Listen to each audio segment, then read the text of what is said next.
In this video, I'm going to show you how you can reset your Apple ID password if you forget the password and you want to sign out of your Apple ID from iPhone but you don't know the password.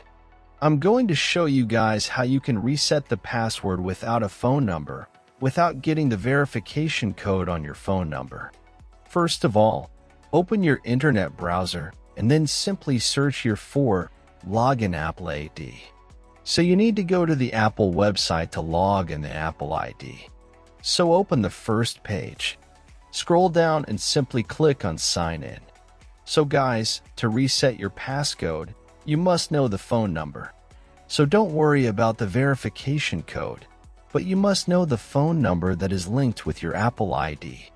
Then simply click on Forget Apple Add Your Password. Now on this page, you need to enter your Apple ID email address. Then, simply click on Continue. On this page, you need to enter your phone number.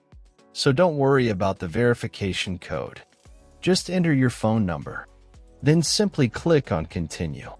Here's the notification, Reset Password. Use this iPhone to reset password. Then simply click on Allow button. So as you can see, you will be redirected to the settings. So enter your iPhone passcode.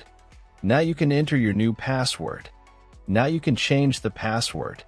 Now let me enter a new password for my Apple ID. Then simply click on Next. I hope this video is helpful. If it was, give it thumbs up and consider helping me reach 1,000 subscribers so I can make more tutorials. Thanks for watching.